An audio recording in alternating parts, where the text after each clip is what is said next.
Jesus said, our Father who art in heaven. ಪರಲೋಕದಲ್ಲಿರುವ ನಮ್ಮ ತಂದೆ ಅಂತ ಹೇಳಿದ್ರು. Not just Father. ತಂದೆ ಮಾತ್ರ ಅಲ್ಲ. I have an earthly father, but he can't do much for me. ನನಗೆ ಒಬ್ಬ ಇಹಲೋಕದ ತಂದೆ ಇದ್ದಾನೆ, ಆತನಿಗೆ ಎಷ್ಟೋ ಮಾಡಲಿಕ್ಕೆ ಬರಲ್ಲ. Even if your father is the prime minister, he can't do certain things for you. ಆತ ಪ್ರಧಾನಮಂತ್ರಿ ಆಗಿದ್ರೂ ಕೂಡ ಕೆಲವು ವಿಷಯಗಳನ್ನು ಮಾಡಲಿಕ್ಕೆ ಸಾಧ್ಯ ಇಲ್ಲ. This father is in heaven. ಆದರೆ ಈ ತಂದೆ ಪರಲೋಕದಲ್ಲಿರುವ. So that's the second thing I must remember. ಎರಡನೇ ವಿಷಯ ಇದು ಬಹಳ ಮುಖ್ಯ. I am praying to somebody who is running this universe. ನಾನು ಯಾರಿಗೆ ಪ್ರಾರ್ಥಿಸ್ತಾ ಇದ್ದೀನಿ ಅಂದ್ರೆ ಈ ಸಮಸ್ತ ಲೋಕವನ್ನು ನಡೆಸುವಂತವನಿಗೆ. Like I told you, that ant is wondering whether I can carry this heavy 1 grain of rice for it. ಆ ಒಂದು ಇರುವೆ ಬಗ್ಗೆ ಹೇಳಿದೆ ನಾನು. ಆ ಒಂದು ಅಕ್ಕಿ ಕಾಳನ್ನು ತಗೊಂಡು ಹೋಗ್ಲಿಕ್ಕೆ ಯೋಚನೆ ಮಾಡ್ತಾ ಇದ್ದೆ. Can you believe that God can solve every problem, that every problem for you is like a grain of rice for God? ನೀವು ನಂಬುತ್ತೀರಾ ನಿಮ್ಮ ಯಾವುದೋ ಒಂದು ಸಮಸ್ಯೆ ಇದೆ, ಆ ಸಮಸ್ಯೆ ಒಂದು ಅಕ್ಕಿ ಕಾಳಿಗಿಂತ ಚಿಕ್ಕದು ಅಂತ? You know, God can turn tables like anything on the devil. ದೇವರು ಸೈತಾನನ ಮೇಲೆ ಆ ಮೇಜನ್ನ ಯಾವ ಕಡೆ ಬೇಕಾದರೂ ತಿರುಗಿಸ್ತಾರೆ. There are some beautiful stories in the Old Testament about this. ಈ ಒಂದು ವಿಷಯದ ಬಗ್ಗೆ ಬಹಳಷ್ಟು ಒಳ್ಳೆಯ ಕಥೆಗಳಿದೆ ಹಳೆ ಒಡಂಬಡಿಕೆಯಲ್ಲಿ. Sometime when you get time, ನಿಮಗೆ ಸಮಯ ಸಿಕ್ಕಿದಾಗ you must read the story of Joseph. ಯೋಸೇಫನ ಒಂದು ಕಥೆಯನ್ನು ಓದಬೇಕು ನೀವು. Genesis chapter 37 to 41, just 4-5 chapters. ಆದಿಕಾಂಡ 37 ರಿಂದ 41. Can you remember that? Genesis 37 to 41. ಅದನ್ನ ನೆನಪಿಟ್ಕೊಳ್ಳಿ. ಆದಿಕಾಂಡ 37 ರಿಂದ 41ನೇ ಅಧ್ಯಾಯವರೆಗೆ. It's a beautiful story. ಅದು ಬಹಳ ಒಳ್ಳೆಯ ಅದ್ಭುತ. And I don't have time to show all the references, but this is the story. ನಾನು ಎಲ್ಲವನ್ನು ತೋರಿಸಲಿಕ್ಕೆ ಆಗಲ್ಲ, ಆದರೆ ಇದು ಒಂದು ಕಥೆ. You read it yourself. ನೀವೇ ಅದನ್ನ ಓದಿ. God had a plan for Joseph. ದೇವರಿಗೆ ಒಂದು ಉದ್ದೇಶ ಇತ್ತು ಯೋಸೇಫನ ಜೀವಿತದಲ್ಲಿ. That he doesn't tell him in the beginning. ಅದನ್ನ ಮೊದಲೇ ಅದರ ಪ್ರಾರಂಭದಲ್ಲಿ ಹೇಳೋದಿಲ್ಲ. God has a plan for you, a good plan, but he won't tell you in the beginning. ನಿಮಗೆ ನಿಮ್ಮ ಬಗ್ಗೆ ದೇವರಿಗೆ ಒಂದು ಒಳ್ಳೆಯ ಉದ್ದೇಶ ಇದೆ, ಆದರೆ ಪ್ರಾರಂಭದಲ್ಲಿ ಹೇಳೋದಿಲ್ಲ ದೇವರು. And God didn't choose Joseph just because he liked him. ದೇವರು ಯೋಸೇಫನ ಹಾಗೆ ಆರಿಸಿಕೊಂಡಿಲ್ಲ, ಆತನನ್ನ ಪ್ರೀತಿಸಿಕೊಂಡು. He was a very obedient 17-year-old boy. 17 ವರ್ಷದ ವಿಧೇಯ ಒಬ್ಬ ಹುಡುಗನಾಗಿದ್ದನು ಆತನು. God really loves obedient children. ವಿಧೇಯರಾದ ಮಕ್ಕಳನ್ನ ದೇವರು ನಿಜವಾಗಿ ಪ್ರೀತಿಸ್ತಾರೆ. And so God gave him dreams and all which other people didn't get. ಬೇರೆಯವರಿಗೆ ಸಿಗದೇ ಇರೋ ಎಷ್ಟೋ ಒಂದು ಒಳ್ಳೆಯ ಕನಸುಗಳನ್ನು ದೇವರು ಕೊಟ್ಟರು. But he had 10 older brothers who were jealous of him. ಆತನ ಬಗ್ಗೆ ಒಂದು ದ್ವೇಷದಿಂದ ಹೊಟ್ಟೆ ಕಿಚ್ಚಿನಿಂದಿದ್ರು. ಅವರು 10 ಜನ hated him. ಆತನನ್ನು ದ್ವೇಷಿಸಿದ್ರು. They hated him so much they wanted to kill him. ಆತನನ್ನು ಎಷ್ಟು ದ್ವೇಷಿಸಿದ್ರು ಅಂದ್ರೆ ಆತನನ್ನು ಕೊಲ್ಲಲಿಕ್ಕೆ ಕೂಡ ಪ್ರಯತ್ನ ಮಾಡಿದ್ರು. Now you may have difficult brothers and sisters, but I don't think any of your brothers and sisters want to kill you. ನಿಮಗೂ ಕೂಡ ಕಷ್ಟ ಕೊಡುವಂತ ಸಹೋದರರು ಇರಬಹುದು, ಆದ್ರೆ ನಿಮ್ಮನ್ನ ಸಾಯಿಸಕ್ಕೆ ಯಾರು ಪ್ರಯತ್ನ ಮಾಡದೇ ಇರಬಹುದು. But Joseph had 10 brothers who wanted to kill him. ಆದ್ರೆ ಯೋಸೇಫನಿಗೆ 10 ಜನ ಸಹೋದರರು ಇದ್ರು, ಅವರು ಆತನನ್ನು ಕೊಲ್ಲಲಿಕ್ಕೆ ಪ್ರಯತ್ನ ಪಟ್ಟರು. But you can't kill a man for whom God has got a plan. ದೇವರು ಉದ್ದೇಶ ಇರುವಂತ ಒಬ್ಬ ಮನುಷ್ಯನನ್ನ ನೀವು ಸಾಯಿಸಲಿಕ್ಕೆ ಸಾಧ್ಯ ಇಲ್ಲ. There's more than once the devil tried to kill me, he didn't succeed. ನನಗೆ ಒಂದಕ್ಕಿಂತ ಹೆಚ್ಚಿನ ಸಮಯದಲ್ಲಿ ಸೈತಾನ ನನ್ನನ್ನು ಸಾಯಿಸಲಿಕ್ಕೆ ಪ್ರಯತ್ನ ಪಟ್ಟನು. I can tell you stories about that. ನಾನು ಅದರ ಬಗ್ಗೆ ಬಹಳಷ್ಟು ಕಥೆಗಳನ್ನು ಹೇಳಬಹುದು. But if God has got a plan for you, even the devil cannot kill you. ದೇವರು ನಿಮ್ಮ ಜೀವಿತದ ಬಗ್ಗೆ ಉದ್ದೇಶ ಇದ್ರೆ ಸೈತಾನನು ನಿಮ್ಮನ್ನ ಸಾಯಿಸಲಿಕ್ಕೆ Your enemies cannot kill you. ನಿಮ್ಮ ವಿರೋಧಿಗಳು ಸಾಯಿಸಲಿಕ್ಕೆ They tried to kill Jesus, they couldn't kill him because he said my time has not yet come. ಯೇಸುವನ್ನು ಸಾಯಿಸಲಿಕ್ಕೆ ಬಹಳ ಸಲ ಪ್ರಯತ್ನ ಪಟ್ಟರು. ಯೇಸು ಹೇಳಿದ್ರು ನನ್ನ ಸಮಯ ಇನ್ನೂ ಬಂದಿಲ್ಲ. Only when the time came they could kill him. ಆದರೆ ಸಮಯ ಬಂದಾಗ ಅದನ್ನು ಸಾಯಿಸಲಿಕ್ಕೆ ಸಾಧ್ಯ. When the time comes for all of us, we should all be ready to go. ನಮ್ಮ ಸಮಯ ಬಂದಾಗ ನಾವೆಲ್ಲರೂ ಸಿದ್ಧರಿರಬೇಕು ಹೋಗ್ಲಿಕ್ಕೆ. Whether 33 years or 90 years, that's up to God. 33 90 ಎಷ್ಟೇ ವಯಸ್ಸಾದ್ರೂ ಅದು ದೇವರು ನಿರ್ಧರಿಸ್ತಾರೆ. I want to live on earth only for the time God has allotted for me, not longer than that. ನಾನು ದೇವರು ಕೊಟ್ಟಿರೋ ನಿರ್ದಿಷ್ಟ ಸಮಯದಲ್ಲಿ ಮಾತ್ರ ಜೀವಿಸಲಿಕ್ಕೆ ಇಷ್ಟಪಡ್ತೀನಿ, ಅದಕ್ಕಿಂತ ಹೆಚ್ಚು ಬೇಕಾಗಿಲ್ಲ. So if you live in God's will, you will not die before God's time. ದೇವರ ಇಚ್ಛೆ ಒಳಗಡೆ ನೀವು ಜೀವಿಸಿದ್ರೆ ದೇವರ ಸಮಯದ ಒಳಗಡೆ ನೀವು ಸಾಧ್ಯ. There's a wonderful promise in Exodus chapter 23. ವಿಮೋಚನಾ ಕಾಂಡ 33ರಲ್ಲಿ ಒಂದು ವಾಗ್ದಾನವಿದೆ. All those people are afraid of death. ಯಾರು ಸಾವಿನ ಬಗ್ಗೆ ಯೋಚನೆ ಮಾಡ್ತಾರೆ, ಚಿಂತೆ ಮಾಡ್ತಾರೆ, even to the Israelites God gave this promise. ಇದು ಒಂದು ಇಸ್ರಾಯೇಲರಿಗೆ ದೇವರು ಕೊಟ್ಟ Exodus 23 verse 26. 23 26ನೇ ವಚನ. These are verses you should underline. ಈ ವಚನಗಳನ್ನು ನೀವು ಗುರುತು ಮಾಡಿ ಇಟ್ಕೊಳ್ಬೇಕು. And if you haven't brought a Bible, just feel ashamed of yourself because you are missing out something. ನೀವು ನಿಮ್ಮ ಬೈಬಲ್ ಸತ್ಯವೇದ ತಗೊಂಡು ಬಂದಿಲ್ಲ ಅಂದ್ರೆ ನೀವು ನಾಚಿಕೆ ಪಡಬೇಕು. Exodus 23:26. 23 26. The last part. ಕಡೆಯ ಭಾಗ. I will fulfill the number of your days. ನಿಮಗೆ ಸಂಪೂರ್ಣವಾದ ಆಯಸ್ಸನ್ನು ಕೊಡುವೆನು. What a wonderful promise. ಎಂತ ಒಳ್ಳೆಯ ವಾಗ್ದಾನ ಇದು. God says I will fulfill the number of your days. ದೇವರು ಹೇಳ್ತಾರೆ ನಾನು ಪೂರ್ಣಗೊಳಿಸ್ತೇನೆ ನಿಮ್ಮ ಜೀವಿತದ ಅವಧಿಯನ್ನು ಅಂತ ಹೇಳಿ. Nobody can stop it. ಅದನ್ನ ಯಾರು ನಿಲ್ಲಿಸಲಿಕ್ಕೆ ಸಾಧ್ಯ ಇಲ್ಲ. So they tried to kill Joseph. ಆದರೆ ಅಲ್ಲಿ ಯೋಸೇಫನನ್ನು ಕೊಲ್ಲಲಿಕ್ಕೆ ಪ್ರಯತ್ನ ಪಟ್ಟರು. One of his brothers said, okay, let's not kill him, there are some slave traders here, let's sell him as a slave. ಅಲ್ಲಿ ಒಬ್ಬ ಸಹೋದರನು ಹೇಳಿದನು ಅದನ್ನ ಕೊಲ್ಲೋದು ಬೇಡ, ಅಲ್ಲಿ ಒಬ್ಬ ದಾಸರನ್ನ ಕೊಂಡುಕೊಳ್ಳಿಕ್ಕೆ ಬರ್ತಾರೆ, ಅವರಿಗೆ ಕೊಟ್ಟು ಬಿಡೋಣ ಅಂತ. And so they sold him to those Ishmaelite traders. ಆ ಇಷ್ಮಾಯಲೈಟ್ ವ್ಯಾಪಾರಿಗಳಿಗೆ ಅವರನ್ನು ಮಾರಿಬಿಟ್ರು. And where do you think those people took Joseph? ಅವರು ಯೋಸೇಫನ ಎಲ್ಲಿ ಕರ್ಕೊಂಡು ಹೋದ್ರು ಗೊತ್ತಾ? To Egypt. ಈಜಿಪ್ಟ್ ದೇಶಕ್ಕೆ Why? ಕರ್ಕೊಂಡು ಹೋದ್ರು. ಯಾಕೆ? Because God's plan for Joseph was in Egypt. ಯೋಸೇಫನಿಗೆ ದೇವರ ಒಂದು ಉದ್ದೇಶ ಅಲ್ಲಿ ಇತ್ತು. But who was the first person to fulfill that plan? ಆ ಒಂದು ಉದ್ದೇಶವನ್ನು ಪೂರೈಸುವವರು ಯಾರು? Joseph's enemies. ಯಾರು ಮಾಡಿದ್ದು ಅಂದ್ರೆ ಯೋಸೇಫನ ವಿರೋಧಿ. They thought they were harming him, but actually they were fulfilling God's plan. ಯೋಸೇಫನಿಗೆ ತೊಂದರೆ ಮಾಡ್ತಾ ಇದೀವಿ ಅಂತ ಅಂದ್ಕೊಂಡ್ರು, ಆದ್ರೆ ದೇವರ ಉದ್ದೇಶವನ್ನ ಪೂರೈಸ್ತಾ ಇದ್ರು ಅವರು. That's the first thing you need to learn. ಅದು ನೀವು ಮೊದಲನೇದಾಗಿ, that when people are jealous of you and try to harm you, they can only fulfill God's plan.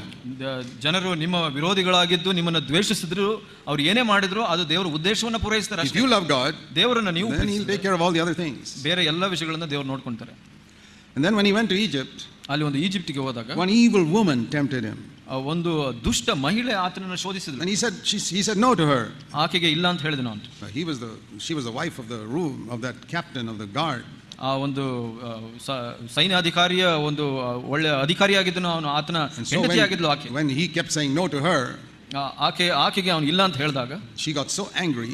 ಆಕೆ ಆತನ ಬಗ್ಗೆ ಬಹಳ ಕೋಪ ಮಾಡಿಕೊಂಡು told a lie and got him locked up in jail. ಆತನ ಬಗ್ಗೆ ಸುಳ್ಳು ಹೇಳಿ ಆತನ ಬಂದಿಯಾಗಿಟ್ಲು. That looks really bad. ಅದು ನೋಡಿದ್ರೆ ನಮಗೆ ಬಹಳ ಕೆಟ್ಟದಾಗಿ ಕಾಣುತ್ತೆ. Because this poor 18-year-old boy is now in the jail. ಈ ಒಂದು 18 ವರ್ಷದ ಬಡ ಹುಡುಗ ಇವಾಗ ಜೈಲಿನಲ್ಲಿದ್ದಾನೆ. And for 10-12 years he lies in that jail. 10-12 ವರ್ಷಗಳ ಕಾಲ ಆ ಜೈಲಿನಲ್ಲೇ ಇರ್ತಾನೆ. And after 10 years, 10 ವರ್ಷದ ನಂತರ in the jail, ಆ ಒಂದು ಜೈಲಿನಲ್ಲಿ he meets one of Pharaoh's servants. ಫರೋಹನ ಒಬ್ಬ ಒಂದು ಸೇವಕನನ್ನ ಸಂಧಿಸ್ತಾನೆ. And he explains his dream to him. ಆತನ ಒಂದು ಕನಸನ್ನ ವಿವರಿಸ್ತಾನೆ. And 2 years later that man goes and reports the matter to Pharaoh.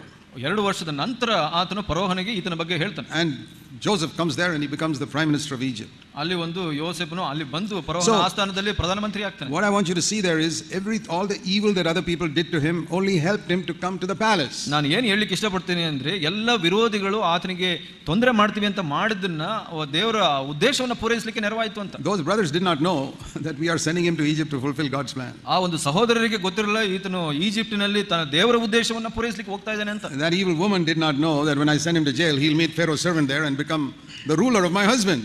So ಆ ಒಂದು ದುಷ್ಟ ಮಹಿಳೆ ಗೊತ್ತಿರಲಿಲ್ಲ ಆತನನ್ನ ಜೈಲಿಗೆ ಕಳಿಸಿದಾಗ ಮುಂದೆ ಒಂದು ದಿವಸ ಅವನ ಫರೋಹನ ಅಧಿಕಾರದಲ್ಲಿದ್ದು ನನ್ನ ಗಂಡನ ಮೇಲೆ ಅಧಿಕಾರಕ್ಕೆ ಬರ್ತಾನೆ ಅಂತ. Joseph was Potiphar's servant, now he became Potiphar's prime minister. So ಇಲ್ಲಿ ಯೋಸೇಫನು ಪೋಟಿಫರನ ಸೇವಕನಾಗಿದ್ದನು, ನಂತರ ಪೋಟಿಫರನಿಗೆ ಪ್ರಧಾನಮಂತ್ರಿ ಆದನು. Who did that? ಯಾರು ಮಾಡಿದ್ದದನ್ನ? God. ದೇವರು. Our Father who art in heaven. ಇಲ್ಲಿ ಪರಲೋಕದಲ್ಲಿರುವ ನಮ್ಮ ತಂದೆ. You know, the cross of Calvary is the great proof of that. ಆ ಒಂದು ಶಿಲುಬೆಯ ಮರಣ ಅದಕ್ಕೆ ಒಂದು ಉದಾಹರಣೆಯಾಗಿದೆ. Turn to Acts chapter 2 and verse 23. ಅಪೊಸ್ತಲರ ಕೃತ್ಯ 2:23 ನೋಡ್ಕೊಳ್ಳೋಣ. Acts 2:23. 2:23. Jesus, it says about Jesus, ಇಲ್ಲಿ ಯೇಸುವಿನ ಬಗ್ಗೆ ಹೇಳುತ್ತೆ, was delivered up by the predetermined plan and foreknowledge of God, but you nailed him to a cross by the hands of godless men and put him to death. ಆ ಯೇಸು ದೇವರ ಸ್ಥಿರ ಸಂಕಲ್ಪಕ್ಕೂ ಭವಿಷ್ಯ ಜ್ಞಾನಕ್ಕೂ ಅನುಸಾರವಾಗಿ ಒಪ್ಪಿಸಲ್ಪಟ್ಟಿರಲು ನೀವು ಅನ್ಯ ಜನರ ಕೈಯಿಂದ ಆತನನ್ನು ಶಿಲುಬೆಗೆ ಹಾಕಿ. You must divide that verse into 2 verses. It's a wonderful verse, one of the wonderful verses in scripture. ಬಹಳ ಅದ್ಭುತವಾದ ವಚನ ಈ ಸತ್ಯವೇದದಲ್ಲಿ. ಈ ವಚನವನ್ನ 2 ಭಾಗಗಳಾಗಿ ವಿಂಗಡಿಸಬೇಕು. Teaches the sovereignty of God. ದೇವರ ಒಂದು ಸಾರ್ವಭೌಮತ್ವವನ್ನು. You divide that into 2 parts, that verse. 2 ಭಾಗವನ್ನಾಗಿ ವಿಭಾಗಿಸಿ. One part is what godless evil people do. ಅದು ಒಂದು ಭಾಗ ಏನು ಹೇಳುತ್ತೆ, ದೇವರಿಲ್ಲದ ದುಷ್ಟ ಜನಗಳು ಏನು ಮಾಡಿದರು ಅಂತ. The worst crime committed in the world, nailing Jesus to a cross. ಬಹಳ ಅಧಿಕ ದುಷ್ಟ ಕಾರ್ಯ ಯಾವುದು ಅಂದ್ರೆ ಯೇಸುವನ್ನು ಶಿಲುಬೆಗೆ ಜಡಿದಿದ್ದು. But the other half is what God turned that into. ಆ ಒಂದು ಎರಡನೇ ಭಾಗ ಏನು ಹೇಳುತ್ತೆ ಅಂದ್ರೆ, ದೇವರು ಅದನ್ನ ಏನನ್ನಾಗಿ ಪರಿವರ್ತಿಸಿದ್ರು. That was part of God's plan. ಅದು ದೇವರ ಒಂದು ಉದ್ದೇಶವಾಗಿತ್ತು. He knew it. ಅದು ಗೊತ್ತಿತ್ತು ದೇವರಿಗೆ. What those godless people did to Jesus, God turned it for good. ದೇವರಿಲ್ಲದ ಈ ಜನ ಏನು ಮಾಡಿದ್ರು ಅದು ದೇವರು ಒಳ್ಳೆದಕ್ಕೆ ತಿರುಗಿಸಿದ್ರು. So I ask people this question. ನಾನು ಜನರಿಗೆ ಈ ಪ್ರಶ್ನೆಯನ್ನು ಕೇಳ್ತೇನೆ. Can you tell me the worst sin anybody committed on this earth? ಈ ಭೂಮಿಯಲ್ಲಿ ಯಾರೇ ಮಾಡಿದ ದೊಡ್ಡ ಪಾಪ ಯಾವುದು ಗೊತ್ತಾ? What is the worst sin? ಯಾವುದು ಒಂದು ಕೆಟ್ಟ ದುಷ್ಟ ದೊಡ್ಡ ಪಾಪ? The crucifixion of Jesus Christ. ಯೇಸುವನ್ನ ಶಿಲುಬೆಗೆ ಹಾಕಿದ್ದು. That is the worst sin anybody ever committed on this earth. ಅದು ಒಂದು ದುಷ್ಟ ಒಂದು ಪಾಪ ಯಾರೇ ಮನುಷ್ಯ ಮಾಡಿದ್ರಲ್ಲಿ ಅದು ಒಂದು ದೊಡ್ಡ ಪಾಪವಾಗಿದೆ. I'm sure you agree with me. ನಾನು ನಂಬ್ತೀನಿ ನೀವೆಲ್ಲ ಅದನ್ನ. Okay, let me ask you another question. ಇನ್ನೊಂದು ಪ್ರಶ್ನೆ ಕೇಳ್ತೀನಿ. What is the best thing that happened for us on this earth? ಈ ಭೂಮಿಯಲ್ಲಿ ಇಹಲೋಕದಲ್ಲಿ ನಮಗಾಗಿ ನಡೆಸಲ್ಪಟ್ಟ ಒಳ್ಳೆಯ ಕಾರ್ಯ ಯಾವುದು? What is that? ಯಾವುದು? The crucifixion of Jesus Christ. ಯೇಸುವನ್ನು ಶಿಲುಬೆಗೆ ಹಾಕಿದ್ದು. So see, the worst sin became the best thing. ನಾವು ಅನ್ಕೊಂಡ ಒಂದು ದುಷ್ಟ ಕಾರ್ಯ ಒಂದು ಒಳ್ಳೆಯ ಕಾರ್ಯವಾಗಿ ಪರಿವರ್ತನೆ That teaches us that the worst thing that men can do, God can make the best thing. ಅದು ಏನು ಕಲಿಸುತ್ತೆ ನಮಗೆ ಅಂದ್ರೆ ಜನಗಳು ಮಾಡುವಂತ ಒಂದು ದುಷ್ಟ ಕಾರ್ಯ ನಮಗೆ ಒಳ್ಳೆದಾಗಿ When you look at the cross of Calvary, ನಾವು ಶಿಲುಬೆಯನ್ನು ನೋಡುವಾಗ you must not only see there this great truth that my sins can all be forgiven because Jesus died for me. ಅಲ್ಲಿ ಇದನ್ನು ಮಾತ್ರ ನೋಡಬಾರದು, ಅಲ್ಲಿ ಒಂದು ಶಿಲುಬೆ ಮೇಲೆ ನನ್ನ ಪಾಪಗಳಿಗಾಗಿ ಯೇಸು ಸತ್ತನು, ನನ್ನ ಪಾಪ ಕ್ಷಮಾಪಣೆ ಆಯಿತು ಅಂತ. Another great truth I can learn at the cross. ಇನ್ನೊಂದು ದೊಡ್ಡ ಸತ್ಯ ನಾವು Very important for our daily life. ನಮ್ಮ ಪ್ರತಿದಿನ ಜೀವಿತಕ್ಕೆ ಮುಖ್ಯವಾದದ್ದು. Listen, ಕೇಳಿ, the worst thing that men can do, God can turn into the very best thing for us. ಮನುಷ್ಯರು ಮಾಡುವಂತ ದುಷ್ಟ ಕಾರ್ಯಗಳು ದೇವರು ನಮ್ಮ ಒಳ್ಳೆಯದಕ್ಕೆ So ತಿರುಗಿಸ್ತಾರೆ. I apply that to myself. ಅದನ್ನ ನನಗಾಗಿ ನಾನು Lord, that is ಹೋಲಿಸಿಕೊಳ್ಳುತ್ತೇನೆ. the second lesson I learned from Calvary. ಶಿಲುಬೆಯಲ್ಲಿ ನಾನು ಕಲಿಯುವಂತ ಎರಡನೇ ಪಾಠ ಅದು. Today, into when somebody tries to do something really bad to me, ನನಗೆ ಬಹಳ ದುಷ್ಟ ಕಾರ್ಯವನ್ನು ಯಾರೋ ಮಾಡ್ಲಿಕ್ಕೆ ಹೋಗ್ತಾರೆ, God will turn that into the very best for me. ಅದನ್ನ ದೇವರು ನನಗೆ ಒಳ್ಳೆಯದಕ್ಕೆ ಉತ್ತಮವಾದದಕ್ಕೆ ಉಪಯೋಗಿಸ್ತಾರೆ. That is the meaning of Romans 8 and verse 28. ರೋಮ 8:28 ನಾವು ನೋಡುವಂತದ್ದು. If you have not underlined Romans 8:28 in your Bible, you can do it. It's one of the most wonderful verses in the New Testament. ರೋಮ 8:28 ನೀವು ಗುರುತು ಮಾಡ್ಕೊಂಡಿಲ್ಲ ಅಂದ್ರೆ ಮಾಡ್ಕೊಂಡ್ರೆ ಬಹಳ ಒಳ್ಳೆಯದು. That we know that God causes everything to work together for good to those who love God and are called according to his purpose. ದೇವರ ಸಂಕಲ್ಪದ ಮೇರೆಗೆ ಕರೆಯಲ್ಪಟ್ಟು ಆತನನ್ನು ಪ್ರೀತಿಸುವವರ ಹಿತಕ್ಕಾಗಿ ಎಲ್ಲ ಕಾರ್ಯವನ್ನು ಅನುಕೂಲ ಆಗುವಂತೆ ನಮಗೆ ಮಾಡ್ತಾನೆಂದು ಗೊತ್ತಿದೆ ಅಂತ. That is how we give thanks to God for everything. ಹಾಗೆ ಅದರಿಂದ ನಾವು ದೇವರಿಗೆ ಎಲ್ಲ ಕಾರ್ಯಕ್ಕೂ ಸ್ತೋತ್ರ Did ಮಾಡ್ತೀವಿ. somebody do harm to you? Give thanks to God. ನಿಮಗೆ ಯಾರಾದರೂ ತೊಂದರೆ ಮಾಡಿದ್ರೆ ಅದಕ್ಕೆ ದೇವರಿಗೆ ಸ್ತೋತ್ರ ಮಾಡಿ. Because God is fulfilling a purpose. ಯಾಕೆಂದ್ರೆ ದೇವರು ಒಂದು ಉದ್ದೇಶನ ಪೂರೈಸ್ತಾ ಇದ್ದಾರೆ. You read the book of Esther in the Old Testament. Esther ಪುಸ್ತಕವನ್ನು ಓದಿರಿ, The whole book. ಪೂರ್ಣ And ಪುಸ್ತಕ, you'll see how the evil that somebody tried to do to God's people, God turned it for good. ದೇವರ ಮನುಷ್ಯರು ಜನಗಳಿಗೆ ಯಾರೋ ಒಂದು ಕೆಟ್ಟ ಕಾರ್ಯವನ್ನು ದುಷ್ಟತೆಯನ್ನು ಮಾಡುವಕ್ಕೆ ಹೋಗುವಾಗ ದೇವರು ಅದನ್ನ ಬದಲಾಯಿಸ್ತಾರೆ ತನ್ನ ಉದ್ದೇಶ. That those who tried to kill God's people, they got killed themselves. ಯಾರೋ ದೇವರ ಮಕ್ಕಳನ್ನ ಸಾಯಿಸಲಿಕ್ಕೆ ಹೋಗುವಾಗ ಅವರೇ ಸಾವಿಗೆ ಒಳಗಾಗ್ತಾರೆ. God can make everything that happens to us work for our good. ದೇವರು ನಮಗೆ ನಡೆಯುವಂತ ಎಲ್ಲ ಕಾರ್ಯಗಳನ್ನ ನಮ್ಮ ಒಳ್ಳೆಯದಕ್ಕೆ So why ಪರಿವರ್ತಿಸ್ತಾರೆ. should you complain then? ಆದ್ರೆ ಯಾಕೆ ಗುಣಗುಟ್ಟಬೇಕು? When you complain, you're saying that did not work for my good. ನೀವು ಗುಣಗುಟ್ಟಿದ್ರೆ ಏನು ಹೇಳ್ತಾ ಇದ್ದೀರಿ ಅಂದ್ರೆ ಅದು ನನ್ನ ಒಳ್ಳೆಯದಕ್ಕೆ ಆಗ್ಲಿಲ್ಲ ಅಂತ. Maybe it did not work for your good. ಅದಕ್ಕೆ ನಿಮ್ಮ ಒಳ್ಳೆಯದಕ್ಕೆ ಆಗದೇ ಇರಬಹುದು. But that may be because you don't love God, because this promise is only for those who love God. ಯಾಕೆ ಅಂದ್ರೆ ನೀವು ದೇವರನ್ನ ಪ್ರೀತಿಸದೇ ಇರೋದ್ರಿಂದ ಅದು ನಿಮ್ಮ ಒಳ್ಳೆಯದಕ್ಕೆ ನಡೀಲಿಲ್ಲ. If you love God, ವಾಗ್ದಾನ ಹೇಳುತ್ತೆ ಇಲ್ಲಿ ಪ್ರೀತಿಸೋರ್ಗೆ if ಮಾತ್ರ. you love God ನೀವು and ಪ್ರೀತಿಸಿದ್ರೆ you want to fulfill his purpose only, ಆತನ ಉದ್ದೇಶವನ್ನು ಪೂರೈಸಬೇಕು ಅಂದ್ರೆ everything that happens to you will work for your good. ನಿಮಗೆ ನಡೆಯುವಂತ ಪ್ರತಿಯೊಂದು ನಿಮ್ಮ ಒಳ್ಳೆಯದಕ್ಕೆ But ಆಗುತ್ತೆ. if you don't love God ದೇವರನ್ನ ಪ್ರೀತಿಸಿಲ್ಲ and you don't want to do his will, ಆತನ ಪ್ರೀತಿಯನ್ನು ಮಾಡ್ಲಿಕ್ಕೆ you want to do whatever you feel like, ನಿಮಗೆ ಇಷ್ಟ ಬಂದಿದ್ದನ್ನ ಮಾಡಬೇಕಾದ್ರೆ then I want to tell you everything will not work for your good. ಎಲ್ಲವೂ ನಿಮ್ಮ ಒಳ್ಳೆಯದಕ್ಕೆ ನಡೆಯೋದಿಲ್ಲ ಅಂತ. Even if you call yourself a believer, ನೀವು ನಿಮ್ಮನ್ನ ವಿಶ್ವಾಸಿ it ಅಂತ will not ಕರೆದುಕೊಂಡು work for your good. ನಿಮಗೆ ನಿಮ್ಮ ಒಳ್ಳೆಯದಕ್ಕಾಗಿ ಅದು ನಡೆಯೋದಿಲ್ಲ. But if you love God, ನೀವು ದೇವರನ್ನ that's what it ಪ್ರೀತಿಸಿದ್ರೆ says here, ಇಲ್ಲಿ ಏನು and you want to ಹೇಳುತ್ತೆ? fulfill his purpose for your life, ಆತನ ಉದ್ದೇಶವನ್ನ ನಿಮ್ಮ ಜೀವಿತಕ್ಕೆ and ಪೂರೈಸಬೇಕು you ಅಂತ have no other ambition, ನಿಮಗೆ ಬೇರೆ ಯಾವುದೋ ಉದ್ದೇಶ ಇಲ್ಲ, ಆಶೆ ಇಲ್ಲ. ಎಲ್ಲವೂ everything that people do, ಎಲ್ಲವೂ ಜನರು ಮಾಡಿ good or bad, makes ಒಳ್ಳೆದಾಗ್ಲಿ no ಕೆಟ್ಟದಾಗ್ಲಿ difference. ಯಾವುದೇ ವ್ಯತ್ಯಾಸ ಇಲ್ಲ. It will work for your good. ಅದು ನಿಮ್ಮ ಹಿತಕ್ಕಾಗಿ ನಡೆಯುತ್ತೆ. And if it's working for your good, you must give thanks. ನಿಮ್ಮ ಒಳ್ಳೆದಕ್ಕಾಗಿ ಹಿತಕ್ಕಾಗಿ ನಡೀತಾ ಇದ್ರೆ ನೀವು ಕೃತಜ್ಞರಾಗಿರ್ಬೇಕು. If Joseph knew the future, ಯೋಸೇಫನಿಗೆ ಆ ಒಂದು ಭವಿಷ್ಯ ಗೊತ್ತಿದ್ದಿದ್ರೆ, when his brothers sold him as a slave to Egypt, he said, "Thank you very much. You're sending me where God wants me to go." ಸಹೋದರರು ಆತನನ್ನ ಈಜಿಪ್ಟಿಗೆ ಮಾರಿಬಿಟ್ಟಾಗ ಅವನು ದೇವರಿಗೆ ಸ್ತೋತ್ರ ಮಾಡ್ತಾ ಇದ್ದ. If Joseph knew what would happen in the jail, ಯೋಸೇಫನಿಗೆ ಗೊತ್ತಿದ್ರೆ ಆ ಜೈಲಿನಲ್ಲಿ how he ಏನಾಯ್ತು, would meet Pharaoh's servant there, ಅಲ್ಲಿ ಒಬ್ಬ ಸೇವಕನ್ನ ಸಂಧಿಸ್ತಾನೆ ಅಂತ, ಫರೋವನ ಸೇವಕನ ಸಂಧಿಸ್ತಾನೆ ಅಂತ, he would have given thanks to Potiphar's wife. "Thank you for sending me to jail." ಆ ಒಂದು ಪಟಿಪರನ ಹೆಂಡತಿಗೆ ಸ್ತೋತ್ರ ಕೃತಜ್ಞತೆಗಳನ್ನು ಹೇಳ್ತಾ ಇದ್ದ. He could not see the future. ಆದ್ರೆ ಅವನಿಗೆ ಭವಿಷ್ಯ ಕಾಣಿಸ್ಲಿಲ್ಲ. But we know something about the future. ಆದ್ರೆ ನಮಗೆ ಒಂದು ಭವಿಷ್ಯ ಗೊತ್ತಿದೆ. I don't know the details about my future. ನನ್ನ ಭವಿಷ್ಯದ ಎಲ್ಲ ವಿವರಗಳು ಗೊತ್ತಿಲ್ಲ. I don't know about this evening. I don't know about tomorrow. ನನಗೆ ಇವತ್ತು ಸಂಜೆ ಏನಾಗುತ್ತೆ, ನಾಳೆ ಏನಾಗುತ್ತೆ But there's ಗೊತ್ತಿಲ್ಲ. one thing I know about my future ಆದ್ರೆ ಒಂದು ವಿಷಯ ನನ್ನ ಭವಿಷ್ಯದ ಬಗ್ಗೆ ಗೊತ್ತಿದೆ. for the rest of my life. ನನ್ನ ಉಳಿದ ಜೀವಿತಾವಧಿ That ಕಾಲಕ್ಕೆ everything will work for my good. That I know. ಎಲ್ಲವೂ ನನ್ನ ಒಳ್ಳೆದಕ್ಕೆ ನಡೆಯುತ್ತೆ ಅನ್ನೋದು ನನಗೆ ಗೊತ್ತಿದೆ. ಇವಾಗ Whatever people do, I say thank you very much. ನಾವು ಜನ ಏನೇ ಮಾಡಿದ್ರು ಹೇಳಿದ್ರು ನಾವು If you ಧನ್ಯವಾದಗಳು ಅಂತ ಹೇಳಬೇಕು.